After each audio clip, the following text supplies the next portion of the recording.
Now, the greatest radio shows of all time. Suspense. The Shadow Node. Washington calling David Harding, counter-spy. Classic radio theater. The Great Gildersleeve. Fibber McGee and Molly. Dragnet. Gunsmoke. The Lone Ranger. Now, step back into a time machine with your host, Wyatt Cox. Good evening, friends of the Inner Sanctum. Cold War crime drama. Dana Andrews starring in an episode of I Was a Communist with the FBI. This goes back to June 25th, 1952. The episode entitled A Riot Made to Order. I was a communist for the FBI.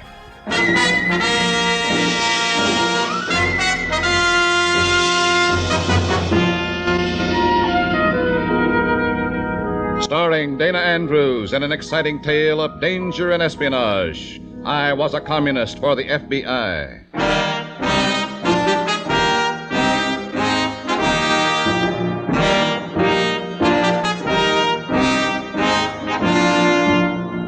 You are about to hear a strange story. Names, dates, and places are, for obvious reasons, fictional. But many of these incidents are based on the actual experiences of Matt Cvetic, who for 9 fantastic years lived as a communist for the FBI. Here is our star, Dana Andrews, as Matt Cvetic. I've heard people call them crackpots, harmless crackpots. They were speaking of the members of the Communist Party in this country. I was one of those communists for 9 years. I reported their conspiracy against the United States from within. Crackpots? Like spiders spinning webs. Harmless? Like tigers stalking their prey. Here's just part of the story.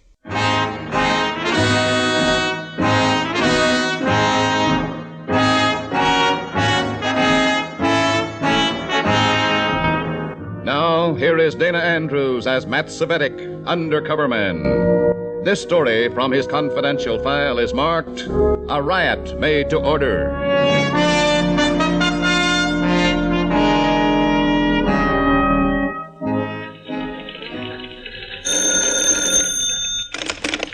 Hello? Matt Cvetic.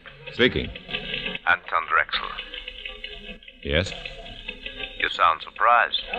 You were told that I would contact you. Well, that's right. It's just that here at work this time of day, I'm at the Regent Hotel, room 406. I have matters to discuss with him. When? Right now.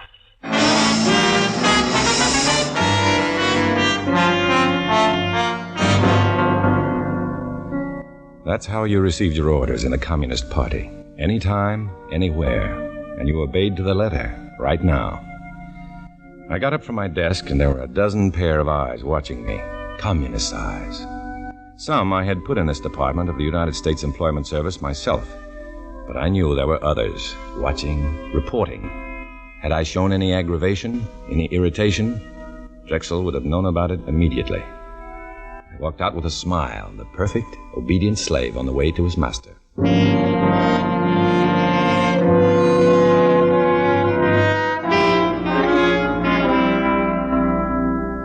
Anton Drexel, small but muscular, intelligent, dark-featured. He had come from New York, a high party functionary. He didn't bother shaking hands. He came right to the point. Comrade Cvetic. Comrade Drexel. You are satisfied that I am Drexel? I'm satisfied. You've never seen me before. You are too easily satisfied. Comrade Adams told me you would contact me. You did. That's good enough for me. The party isn't in the habit of making mistakes like that. Neither is the FBI. What do you want me to do, comrade? Throw you on the floor? Search you? Check your fingerprints? Wait for word from Moscow? What do you want? You have a temper, Comrade Cvetic. I don't like talk about the FBI. You agree that we must be as careful as they are? Any party member knows that. What mistake did I make? You made none. I didn't accuse you of any. I'm sorry. I was wrong. Sit down, Comrade Cvetic. Thanks. What I have to say is of the greatest importance. Go ahead. Our leaders feel it's time for us to have publicity. Sympathetic publicity in the capitalistic newspapers of this country. Is that clear? Yes, comrade. A large meeting of the party members will be held in Liberty Hall 2 nights from now. It will be attended by the rank and file. Comrade Adams has the responsibility of filling the hall. I see. At a signal, the meeting will be raided by the pickets outside. There will be a riot. Comrade Grotzinov and a sound truck will set off the riot. A question, comrade. Yes. We've had many such meetings before, and none was ever picketed. Where will they come from this time? The Cargus Manufacturing Company nearby. Our comrades in the plant have done their work well. They cry, "Stop the commie rats" before they take over the country. Those stupid workers are filled with patriotism. They'll turn out by the hundreds. The riot cannot fail. And after the riot, we blame the fascist police, the citizen Gestapo who interfered with our rights of free speech and free assembly. Exactly. Our comrades become martyrs. Others will rally to our cause in sympathy. Why do you tell me this, comrade? Everything is arranged. There's nothing for me. Oh, on the contrary. Everything depends upon you. You are responsible for the boys of the Control Commission, Comrade Cvetic. They will mingle with the pickets, inciting them. At the signal, they will lead them into the hall. This riot cannot fail. But our own comrades in the hall, unarmed, they might be killed. Should anything so unfortunate occur, it will be to their glory to die serving the party. You are under orders, Comrade Cvetic. I shall execute my orders, Comrade Drexel. Anything more? You'll have help in your assignment. Comrade Franz will assist you. I don't need any help for this. I've done it before by myself, and besides, I don't Do you object, Comrade? I'm sorry, Comrade. The party knows best. Will that be all? I shall be at that meeting. Good day, Comrade Cvetic.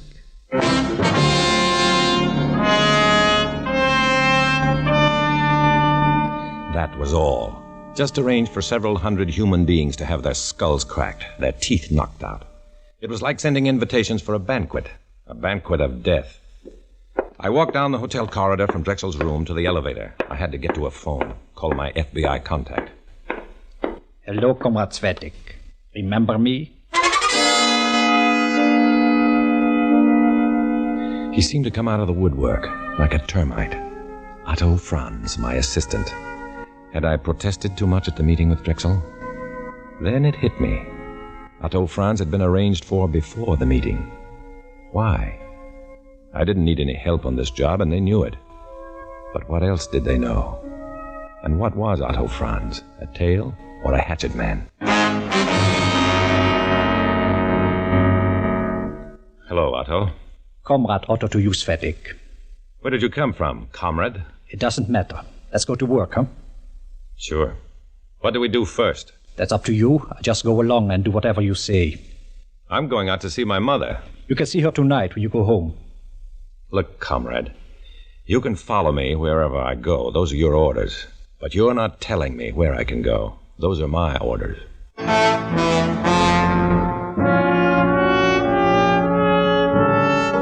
Otto Franz, party liner, faithful hound. The crack of the whip was all he understood. Nothing would pry him from my side. He had his orders, and so had I. We took a cab, and I gave the driver an address. Did you move to a new place, comrade? I'm going to see my doctor first. Something wrong? My stomach's been upset lately. Maybe you're nervous. Maybe. I got some powders I take for my stomach. Got them right with me. How about some? I'm paying the doctor. I'll do what he says. Just wanted to save you some money, that's all. Thanks.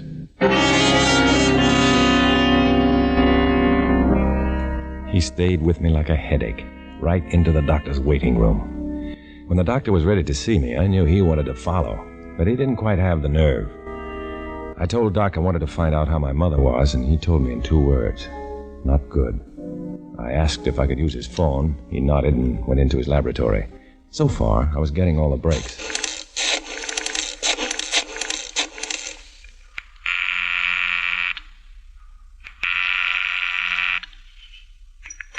Miller speaking. Randy Fletcher. Go ahead, Matt. They're staging a riot at Liberty Hall day after tomorrow. Several hundred party followers in the hall, and that many pickets or more outside. On signal, the pickets raid the meeting. Go ahead, Matt. Go ahead. It's up to you fellows now. You've got to stop this thing. We can't move in on anything like this, Matt. I'm afraid you'll have to carry the ball on this one. Look, I've got a tail on me right now. Everything's been set. What do you expect me to do? I'm sorry, Matt. Yeah, But this is your... Yeah, I know. It's my baby.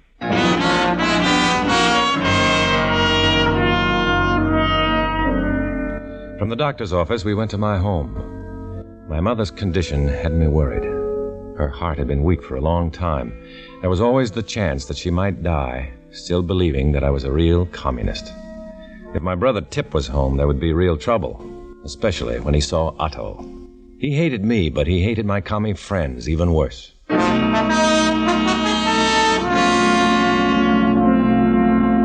Tip wasn't there. I almost felt good. The little breaks were coming my way, but I needed a big one, real big.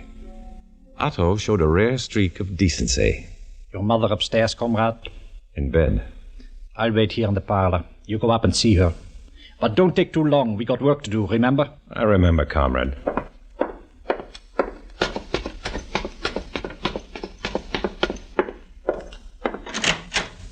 Ma? Mom. Oh, Matt, you all right? Sure, Mom. I'm great. But what's this I hear about you? Oh, with me is nothing. Just a little tired. You the one I worry about, Matt. There's nothing to worry about. I'm doing fine. Just look at me. Oh, you are in trouble, Matt. The government, Matt. Those men from Washington. The FBI. Yes? They're after you, I know. Oh, Mom, you're all wrong. Won't you listen to me? Oh, all the time I pray for you, my boy, that God should make you give up what you are doing against the government of America. But, Mom, can't you see... Promise me, Matt. So little I ever ask from you. I can't, Mom. What? Are you all right? It don't matter no more. How can I be all right when against the United States one of my boys is working? Look, Mom, I gotta run along now. Next time, I want to see you up and around and baking a cake, you hear? Still I pray for you, Matt, that God should take care of you. You are still my boy, and the mother can't forget.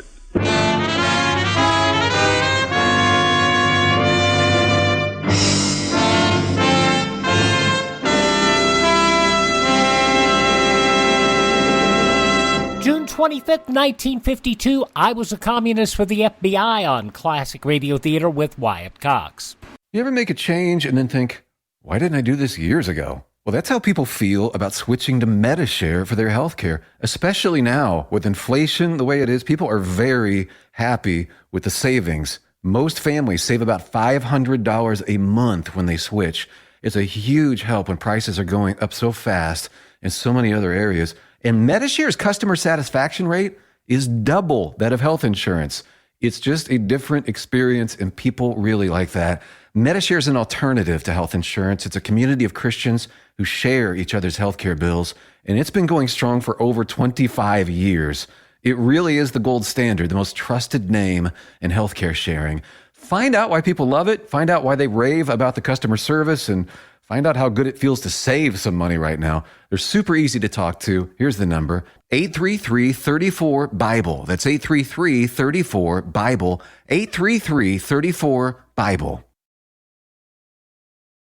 Now on Classic Radio Theater with Wyatt Cox, more of I Was a Communist for the FBI, June 25th, 1952.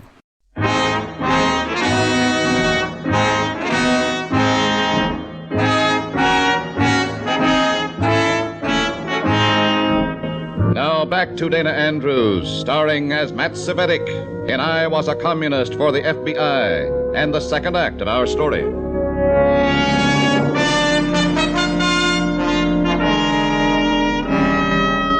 Otto stayed with me the next 2 days. He never let me out of his sight.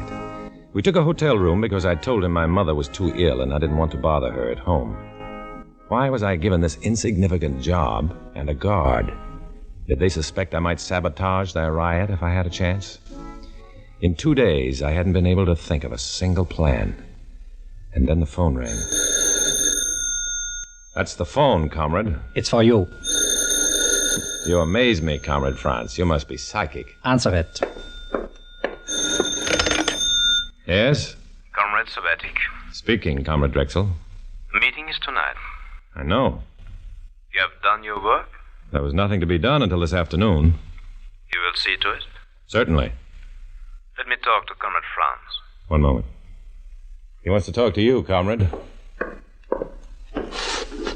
Hello? Yes. Yes. No, nothing like that. Yes.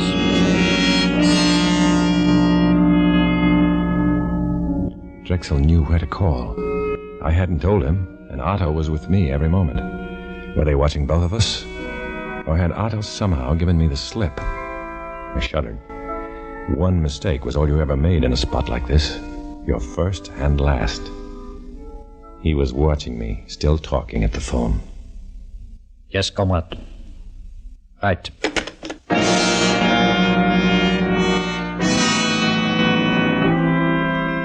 He sat there, staring at me, his face a complete blank. Other comrades had been pushed from hotel windows. The papers called it suicide, and the public believed the papers. I started toward the door. It's time to round up the boys for tonight, comrade. Comrade Drexel seemed a little worried that I'd not done it before this. I know.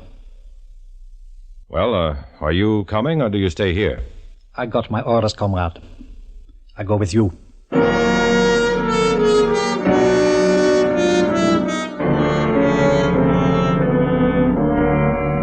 The goon squad I picked for this job was just like all the others, maybe a little more so. Muscle men. Powerful guys.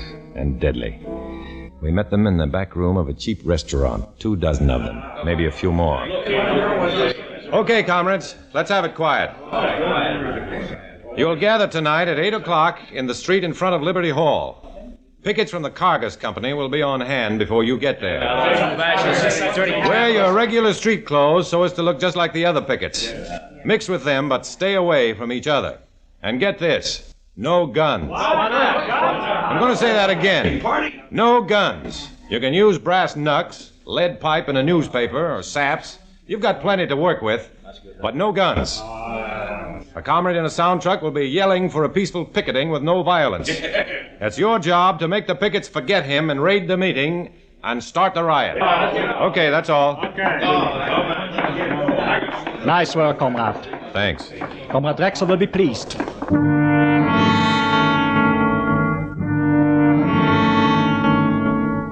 Everything that night went according to schedule. It always does when the commies are behind it. They're thorough. They don't miss a trick. The plans are laid days ahead. You hope for a slip-up, but you never get your wish. When we got to Liberty Hall, the street out front was alive with pickets. They were angry, but not looking for trouble yet. Everything goes well, Comrade Cvetic. Yeah, everything's great. There are plenty here to cause serious trouble. That was the idea, wasn't it? Of course. You should be happy, comrade. I'm happy. Remember, boys, this is a peaceful picketing. We want law and order. Let's have no violence. This is a protest against those commies inside. This is the United States, where we do everything piped up. Keep it peaceful, boys. Keep walking around. Let's make it legal. Comrade Kratzinov is doing his work well. Yeah. Have you seen any of our goon squad around? Several. There's one. Talking to that picket. Yeah, I see him. Well, there's another one buttonholing a couple of guys. They're here and they're working. It is good, Comrade Cvetic. Yeah. Let's go in the hall. Why? There's nothing more to do here. It's just a question of time. Maybe we can help in there. As you say, comrade.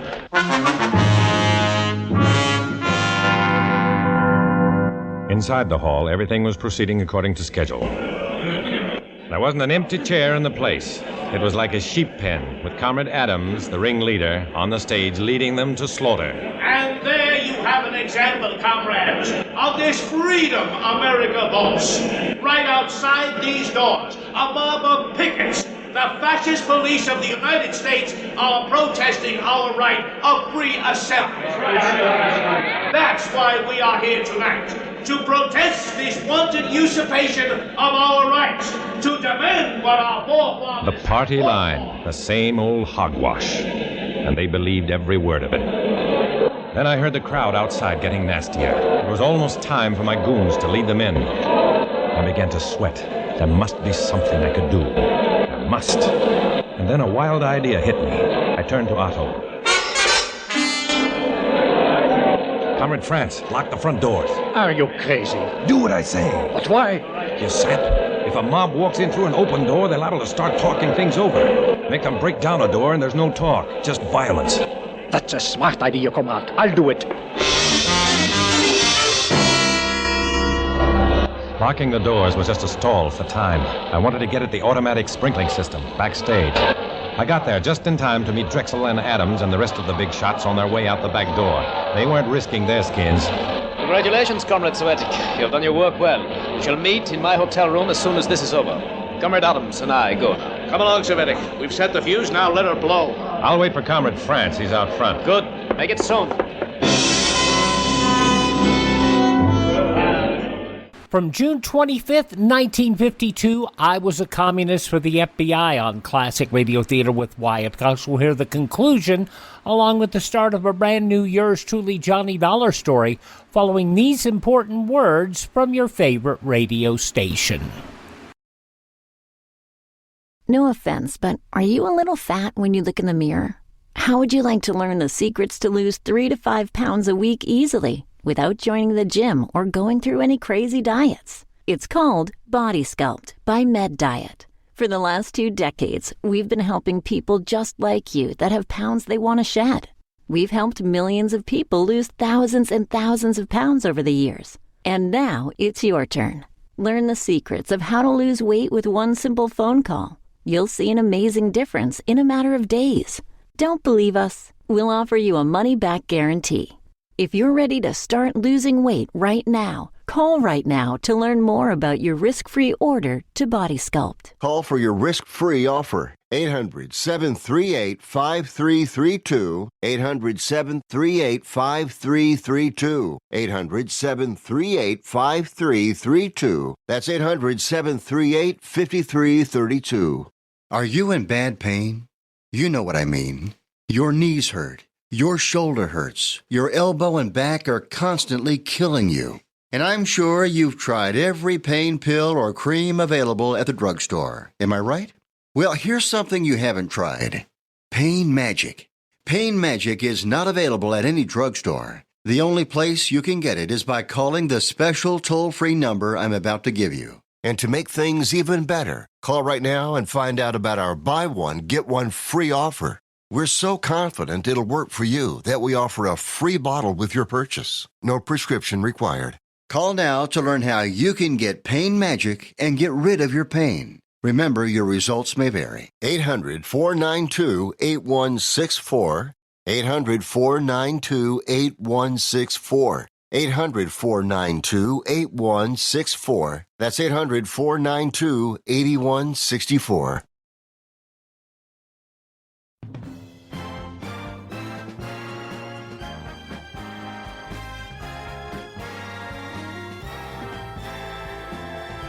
Now on Classic Radio Theater with Wyatt Cox, the conclusion of I Was the Communist for the FBI, a riot made to order from June 25th, 1952. I was standing right next to a wall ladder. It led up into the rafters, and from there I could reach one of the valves of the sprinkling system and melt off the protective wax cap. I started up the ladder, and I saw Otto coming back. I jumped down. He hadn't seen me. Your idea works, comrade. Listen to them. They're like wild beasts outside. Good work, comrade. When those doors break, hundreds will be hurt.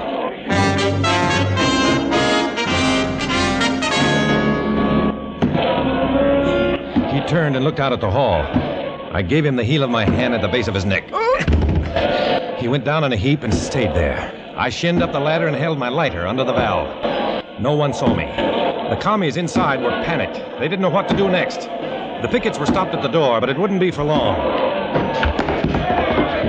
I heard the door go. I heard the pickets crash through. I had to stop this somehow. Lives depended on it. I broke out into a sweat. Would that valve never melt? I held the flame closer. And then the valve melted. The water rushed through the pipes and it rained all over the hall. A hard, cooling, steady rain that could put out fires. A rain that could put out a riot. I came down the ladder. Otto was still on the floor. The commies had found the back exit. They were pouring out like drowned rats. The pickets were backing out the front door. They didn't want any part of that flood. The riot had come a cropper.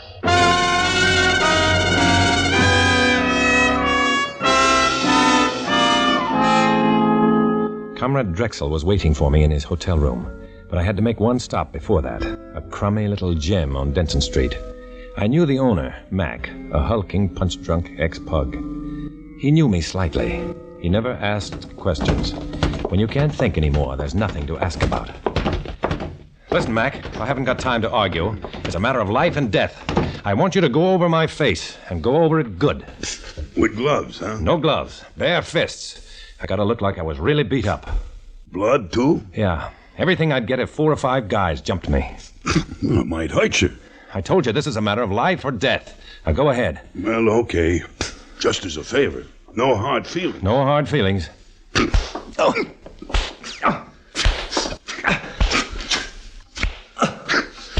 When Mac began to blur, I knew I had enough. He helped me to the door, and I staggered into the night.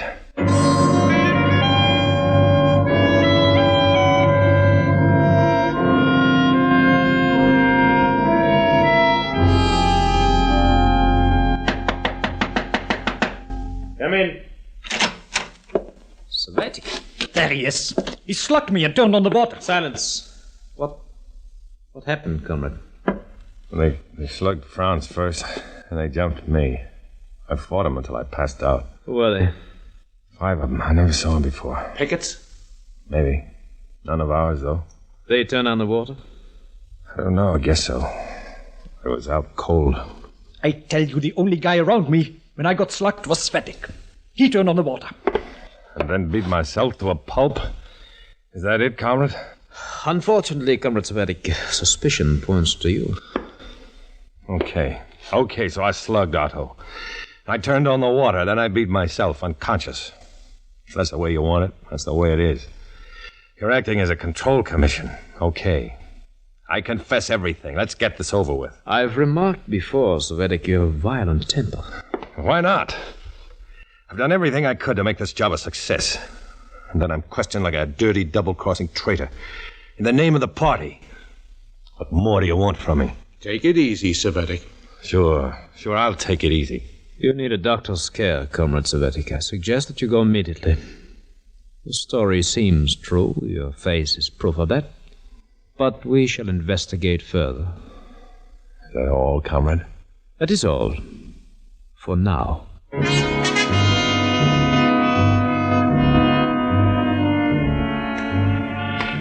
I left the hotel, and I felt good inside, in spite of the pain. I had stopped the riot. They'd investigate further, but they wouldn't find anything. I was sure of that. I'd covered everything, and for a while, I was safe. I was safe to continue the double life. Safe to tread the dim line between darkness and light. Safe to walk alone.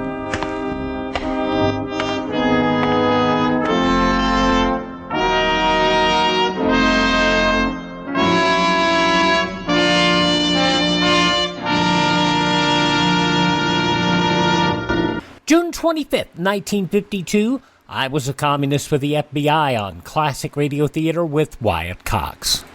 It's a big, bold story set in the heartland of America, along the edge of Lonely Mountain. I am open for business. And so Big William Gorgon, played by handsome Michael James, fiercely set down his Midwest roots. Oh, darling, we're going to sell bathrobes and raise chickens. Set his adoring wife, Wilhelmina, portrayed by beautiful Glenda Olsen. Oh, I love our store, Will. But they hadn't counted on Big Ralph's bathrobes and cattle store coming to town. Oh, Will, what will we do, Will? Will had a plan, a way of facing off against tough Big Ralph. We're going to change the face of America. We're going to advertise. For what? With print and broadcasting and bus benches, we're going to tell people who we are and where we are. What's a bus? And so the story of how one man brought advertising to the heartland. Oh, Will Will it work? It will. Well, my name ain't Will, Philomena. You gotta advertise or we'll die. And so the greatest marketing story of all time is here. Advertise or die, dopey. Put your message on this national advertising platform. Email classicradiotheater@gmail.com. classicradiotheater@gmail.com. Now on Classic Radio Theater with Wyatt Cox, we start a brand new yours truly Johnny Dollar story, this one entitled The Longshot Matter. This goes back to June 25th, 1956. From Hollywood, it's time now for... Johnny Dollar. Welcome to Hollywood, Mr. Dollar. This is Darrell. Darrell? Jim Darrell. Darrell and Clark Insurance. We wrote up the Palm Quiz policy. Oh, that Darrell. For a minute I thought maybe... Yeah, everyone does. About the policy. Understand you're worried about it. National Underwriters is. They asked me to take a look. Come on over and help yourself. It's a simple enough policy. $100,000 coverage on both Dr. Carl Palmquist and his wife. It's that double indemnity clause I'm interested in. Becomes effective the end of this week, doesn't it? That's right. Why? What's wrong? An anonymous letter sent to underwriters. Kind of hints that somebody's going to try to collect.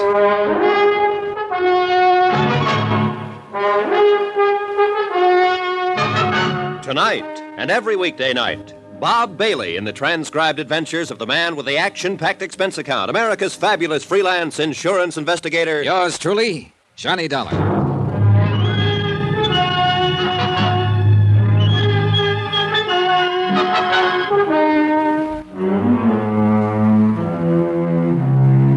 From Special Investigator Johnny Dollar to National Underwriters Association, 1180 River Road, Hartford, Connecticut. The following is an accounting of expenditures during my investigation of the Longshot Matter. Expense account item 1, $174.90, airfare and incidentals to Hollywood, California. A good night's sleep at the Beverly Hilton Hotel, and in the morning sunshine, Hartford's slush was only a clammy memory. Nobody walks in California, so when in Rome, item 2, $2 even, cab fare to Darrell and Clark Insurance Brokers, Beverly Hills, where else? Come on in, Dollar. Won't be a minute. Grab a chair. One look at the furnishings, and you knew a lot of insurance was sold here. It takes a flock of premiums to pay for the really good modern, the long, clean, functional stuff. Impressive. Jim Darrell was even more so, and I'd have bet that 90% of his policyholders were women. He seemed to be doing two things at once, shaving and keeping track of passers-by in the street outside. I watched him glance quickly out the window for the fifth time, smile happily, then make a check mark on a desk pad. I give up. What is it? Electric shaver. I mean the bit outside the window. Oh, it's this year's version of counting license plates. You playing alone? With Clark, my partner. You see, he takes charcoal gray suits and I take Bermuda shorts. Based on strictly how many pass the window. The other side of the street doesn't count. Loser buys lunch. Where's Clark? Seeing a prospect. We play on the honor system. Yeah.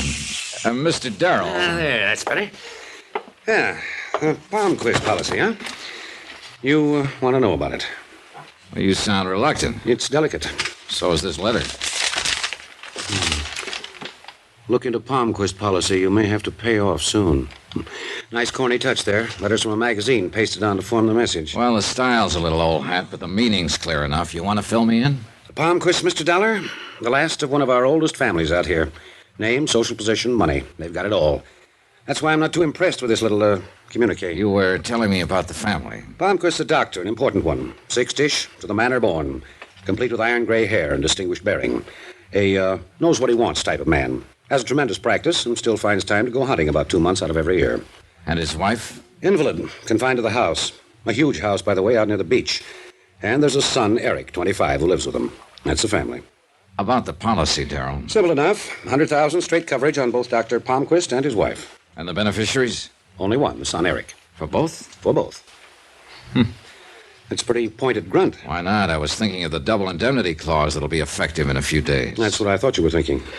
Well, let me have a couple of addresses, will you? The house at the beach and Palmquist's office. Sure. The office is only a few blocks from here. And, Dollar, please be tactful, will you? Those premiums, they're so lovely. Well, the way to make sure they keep coming is to keep people healthy. Yeah, I guess you have some... Hey, what do you know? Another one. What? Bermuda shorts. Oh. That puts me 3 up. Clark's going to scream like an eagle when he pays that lunch check. Today we eat at Romanoff's. I walked the 4 or 5 blocks to Dr. Carl Palmquist's office. It was easy to find. You just look for the most expensive building in the most expensive part of Beverly Hills, or as the natives sometimes call it, Lootville. As I turned into the entrance, a young executive type brushed past me on the street. Suit? Charcoal gray. I hoped he wouldn't pass Darrell's window. Dr. Palmquist's office was all it should be. Tasteful, quietly lush, the kind of place that made you wonder why he didn't live right there. The nurse who came forward did nothing to destroy the thought. Blonde, complete with doe eyes, retroussé nose, and a figure that floated. Great medicine for the sick. May I help you? I'd like to see the doctor. Do you have an appointment, Mr. Dollar, Johnny Dollar. No, I haven't. Dr. Palmquist isn't in right now. Oh, what time will he be back? Well, he has a 4:30 appointment. Suppose I show at 5, then, Miss... Lund. Steffi Lund. Miss Lund. 5? I can't promise anything, but you might try. Oh, I will. I'll try like mad.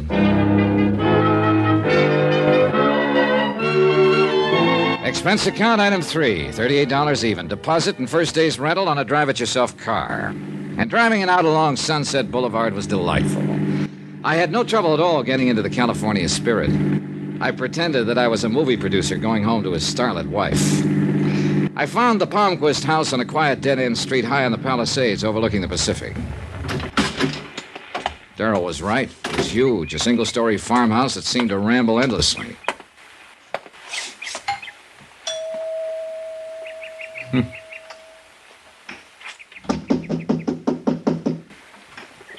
Well, it was a long way to come for nothing. I walked around the side of the house. Nobody tried to stop me. I moved through an open breezeway and wished that somebody had, because suddenly I felt like an intruder. Because of the woman sitting in the wheelchair staring vacantly down at the swimming pool that sparkled in the sunlight. Because of the way she poured a drink from the bottle beside her without ever looking at it. Because of the way she held the glass as though she wanted you to believe it was sarsaparilla tea, not whiskey. It isn't really medicine, you know.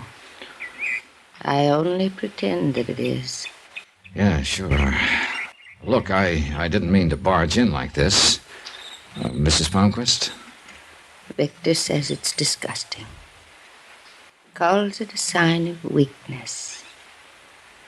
Do you feel that way, young man? Well, nobody does anything without a reason. My name is Dollar, Mrs. Palmquist, and, well, I'd like to talk to you for a little while, if you feel up to it. Weakness. Oh, I'm sorry. Well, it's... Very sorry. Victor wouldn't like that either. Would you mind wheeling me into the house, young man? I'm very tired. Oh, yeah, sure thing. You just relax. She leaned back in the chair and closed her eyes. She wasn't sleeping, just somewhere off in thoughts of her own. I pushed the chair toward the house as gently as I could. It wasn't until we almost reached it that I realized we had an audience. A good-looking kid in his mid-20s watching us from a bedroom window. A kid who didn't want to be seen. The way he jumped back from the window told me that. It was getting pretty weird out.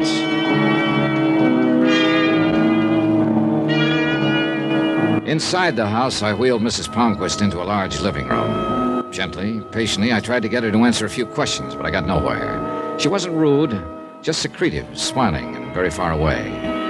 I was wondering how to get out gracefully when... I'm so very sorry. I'm afraid I haven't been very attentive, have I, Mr. Dollar? Suddenly, just as clear and lucid as that, I looked around to see what had made this almost magical change, and he was standing just inside the room, the kid I'd seen watching from the window. Eric, come here, dear. This is my son, Eric. I'm afraid I've forgotten where you told me you were from, Mr. Dollar. My mother's been ill, Mr. Dollar. She's not supposed to be disturbed. Oh, now, Eric. Oh, I am sorry. I was just leaving. Good. I'll show you the way out. Oh. Maybe that would be best. You'll come back again, Mr. Dollar, when I'm feeling better. Yeah, sure, of course. Please make it soon. I don't seem to keep very good track of time. Another sign of weakness, I suppose. Well, When you show Mr. Dollar out, please come back, Paul. Oh, yes, Mother. You're a good son, Paul. This way, Mr. Dollar.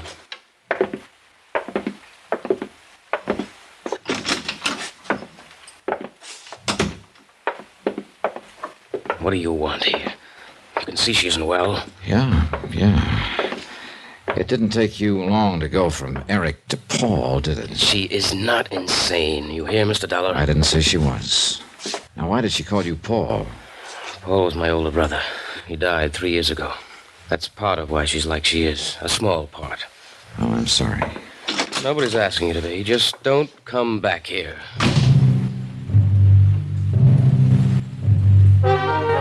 I had plenty of time to kill before 5 o'clock, and a lot of things would have been pleasant. Sopping up the Malibu sun, watching the kids on the beach, you name it. But instead, I settled for a visit with an old friend, Lieutenant Barry, homicide. I wasn't just being social. Pretty sneaky, as a matter of fact. The anonymous note which underwriters had received intrigued Barry, and he promised to have it gone over by the police lab. At 5 on the dot, I was back in Dr. Palmquist's office. Hi. You're a punctual sort of patient, Mr. Dollar. Yeah, I used to get gold stars for it at school. Well, I'm afraid Dr. Palmquist doesn't get one. He called just a little while after you left this morning. Oh? He said to cancel all appointments for today, that he wouldn't be in. I'm so sorry. Yeah, so am I. I would have called you, but I didn't know where to reach you. Oh, sure, that's okay. What about tomorrow? I can give you an appointment at 10. How's that? I'll be here. Thanks. Mr. Dollar, would you like to give me some information now? Like what? Medical history, previous illnesses, complaints, the usual thing. Saves time in the morning. Well, why don't we wait till tomorrow, in case Dr. Palmquist decides to play hooky again. There's one nice thing about this job. You get around so much you learn to pick up local habits without even thinking about it. For instance, that evening, I had a leisurely dinner, then took in an endless double feature. All without ever once getting out of my car. Drive-ins, you know. It was well after midnight when I got back to my hotel, feeling a kinship for bus drivers everywhere. I headed across the lobby, ran smack into Jim Darrell as I rounded the cigar stand. Dollar, where have you been? Well, hi, Darrell. Hey, who wound up paying for lunch? Listen, I've been trying to get hold of you all night. Where were you? Dinner, a movie, the wildlife, huh? Well, don't look that unhappy. I didn't do anything illegal. Somebody did. What? Hey, what is it, Darrell? What are you talking about? Mrs. Palmquist. Dead. Shot to death a couple of hours ago.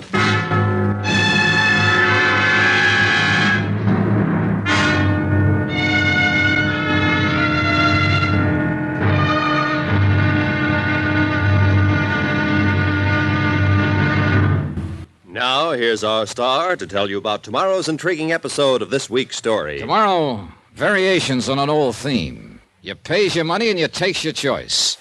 But no matter how you pick it, it comes out murder. Join us, won't you? Yours truly, Johnny Dollar.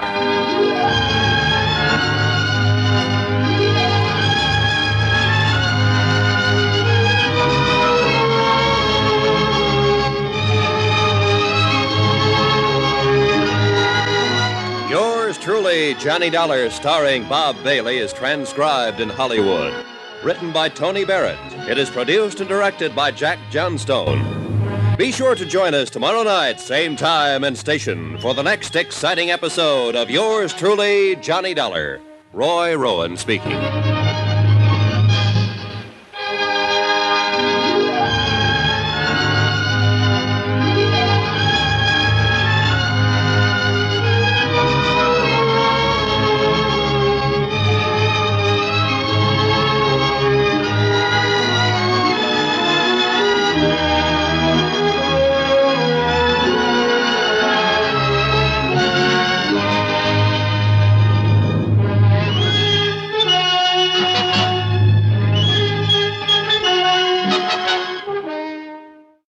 We didn't even get through the first episode of this 5-part Yours Truly Johnny Dollar story, and we've already got a murder.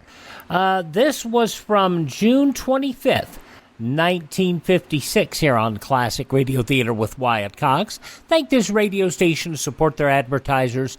It is their kindness and courtesy that allows us to be with you each and every time we roll around here on your favorite radio station. Do not forget that if you miss a day, you don't have to miss a show. You can hear all of our shows on demand through Spotify, Spreaker, Apple Podcast, Google Podcast, Amazon, iHeartRadio. Just search for Classic Radio Theater with Wyatt Cox. Or even better, just go to my webpage, classicradio.stream, where you can stream our shows. You can learn more about classic radio collecting. You can get all of our social media links. Contact me there, and you can also buy me a coffee if you're so inclined to help us, find some new shows, or even better yet, buy me a Dr. Pepper. That works that way. Thanks for listening. Tell all your friends that great radio shows are right here at this spot on the dial. Classic Radio Theater with Wyatt Cox on your favorite radio station.